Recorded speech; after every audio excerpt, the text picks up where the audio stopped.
অনেক মেয়ে লজ্জা, ভয় বা অবহেলায় একটা সমস্যা চেপে রাখেন। বারবার প্রস্রাবে জ্বালা, ব্যথা বা পোড়া পোড়া অনুভূতি।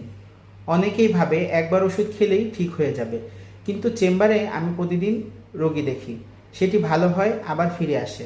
এটাকেই আমরা বলি রিকারেন্ট ইউটিআই বা ঘন ঘন প্রস্রাবের রাস্তায় প্রদাহ হওয়া। খুব সহজ করে বলি, বারবার ইউটিআই হওয়ার পেছনে সাধারণ কারণগুলো হলো কম পানি খাওয়া, প্রস্রাব চেপে রাখা, টয়লেট ব্যবহারের ভুল পদ্ধতি, সহবাসের পর প্রস্রাব না করা, ডায়াবেটিস বা শরীরে রোগ প্রতিরোধ ক্ষমতা কম থাকা। এখন খুব গুরুত্বপূর্ণ কথা বলি, শুনুন।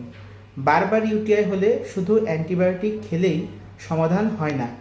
সঠিক পরীক্ষা, সঠিক ওষুধ আর পুরো কোর্স, এই তিনটা একসাথে না হলে রোগটি ঘুরে ফিরে আবার আসে।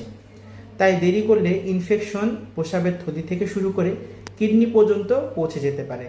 তাই বারবার প্রস্রাবে জ্বালা, ব্যথা, রক্ত আসা বা ওষুধ খেয়েও সমস্যা ফিরে এলে এটাকে স্বাভাবিক ভাববেন না। শুধু দর্শক মণ্ডলী, আসসালামু আলাইকুম। আমি ডাক্তার আখতারুজ্জামান সজীব। আমি ঢাকা মোহাম্মদপুরে চেম্বার করি এবং প্রয়োজন হলে হোয়াটসঅ্যাপে ভিডিও কল বা টেলিমেডিসিন অ্যাপের মাধ্যমে অনলাইনে রোগী দেখি। আমাকে দেখানোর বিস্তারিত নিয়ম আমার ফেসবুক পেজের পিন পোস্টে দেওয়া আছে। সময় নিয়ে দেখালে রিকারেন্ট ইউটিআই পুরোপুরি নিয়ন্ত্রণে রাখা সম্ভব। নিজের শরীরকে তাই অবহেলা করবেন না। সবাইকে ধন্যবাদ।